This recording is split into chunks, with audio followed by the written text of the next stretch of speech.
The Lord be with you. Well, welcome back to another installment in this series as we are looking at the stained glass windows in Zion Covenant Church's sanctuary. Stained glass is an artistic way to tell the gospel story and to do so without relying upon words. We have made our way through the entire north bank of windows in that sanctuary, and we are more than halfway now through the south bank of windows in our sanctuary. And if the north bank really was sort of telling the story of God's covenants with humanity, and really the problems that humanity kept getting into, and finally this promise that there would be one to rule from the stump of Jesse, the line of David, then the entire south bank of windows has been about Jesus being that Messiah, being that promised one to come. And all the details and some of the prophecies about Jesus and just how he fulfills his vocational role. And each window has been slightly different, sometimes surprising, but always sort of giving us some details about what it means for Jesus to be Messiah and how he connects us more deeply with God. In this 20th window, as with all the other windows, we've said that there's kind of a verse or a partial verse that's been associated with them to help draw out the theme of the pictures.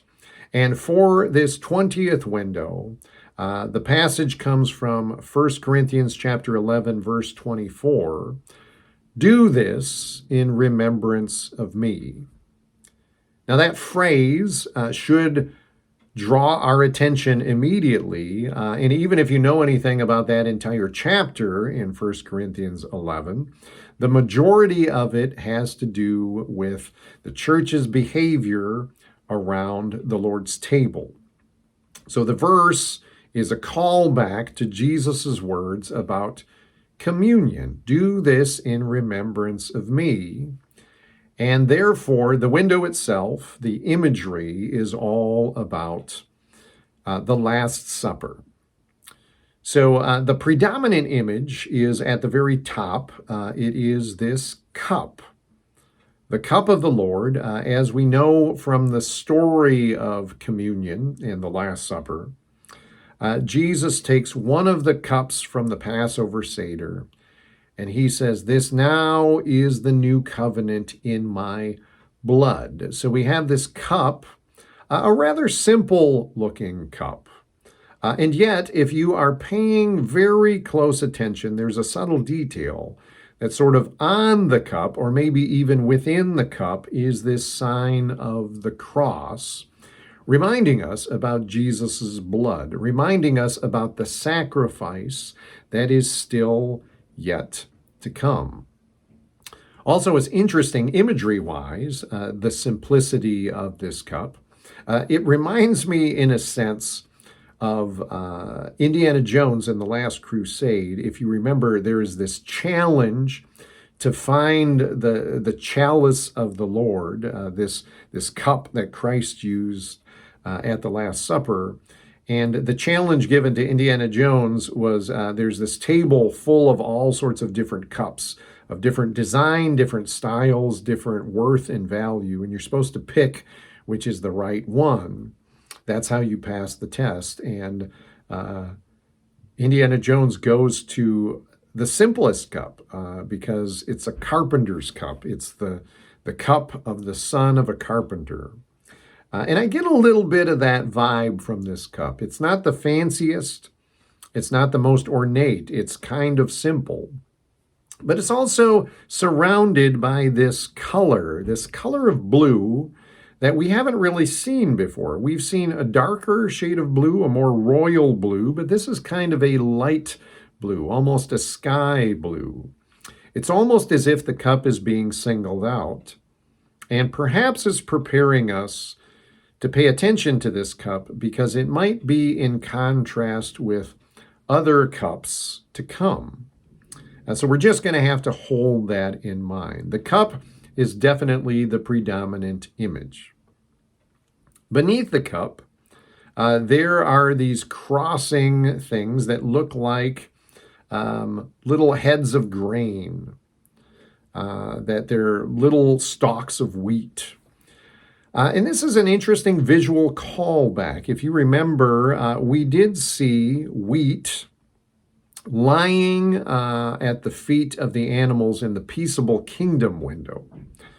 So we had the lion and the lamb lying down together, and underneath them was this wheat or straw, because again, in God's peaceable kingdom, there would be no more predator and prey relationship anymore, no more violence done on God's holy mountain in his holy kingdom.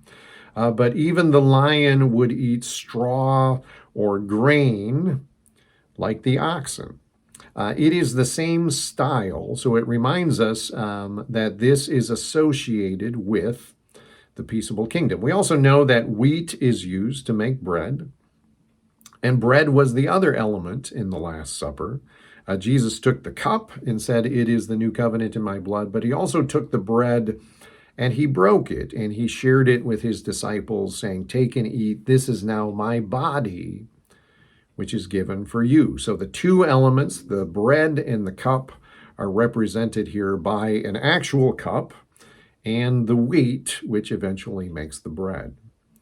Now, just underneath and to the sides of the grains of wheat, we see these clusters of grapes. This also is an element to be used to make the wine. So the grapes make the wine and the wheat makes the bread. But the picture of the grapes calls us back to a picture that we saw on the window about Moses. At the very top of that window, there was this huge cluster of grapes bending the pole, reminding the people of Israel that they were going to journey to the promised land and they were going to find it with these enormous grapes, a cluster of grapes so big that it bent the pole that the spies brought back to remind the people it's a good land. Also in that window, there was manna coming down from heaven. And I believe I said when we did the video for that window that if you look very closely, the bread coming out of heaven has what looks like little crosses in it, almost like communion wafers.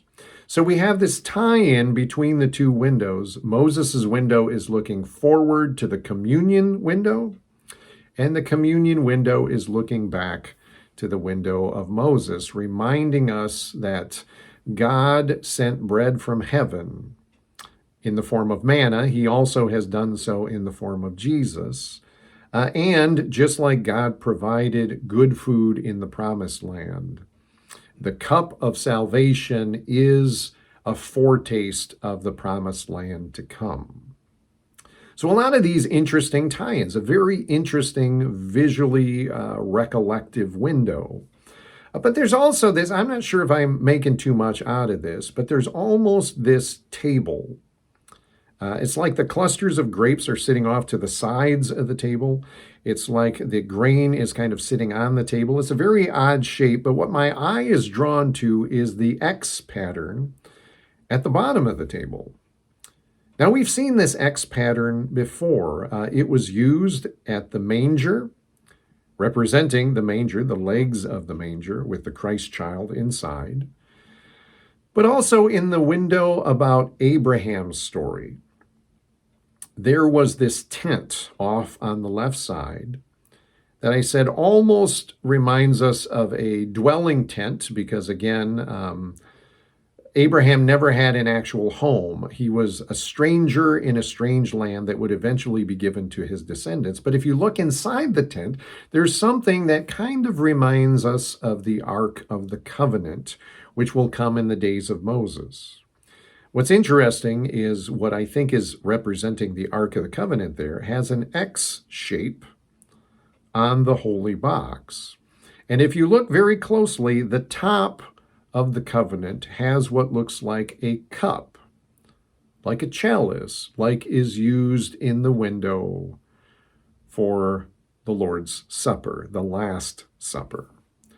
Again, all these very interesting tie-ins. If the Ark of the Covenant represents the presence of God, and the manger was the presence of God with us, Emmanuel, the Christ child, then the communion table is also that place where God's presence is with us in the bread and the cup, giving us a foretaste of the kingdom, of the meal to come, and the promise and the covenant of what entails in that meal. We are supposed to do this even in our own day in remembrance of the Lord. It is a call back and a looking forward, and it is an excellent summation and representation of God's kingdom and the work of Jesus Christ as God's Messiah.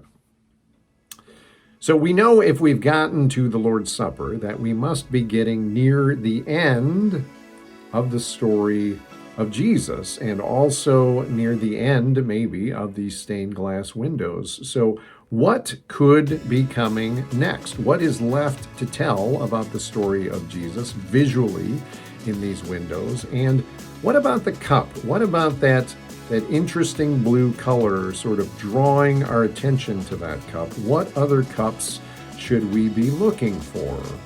And to find out the answer to those questions, we're just going to have to wait until the next stained glass window. So until then, in these days of ongoing virtual tours, may the peace of God be with you. Amen.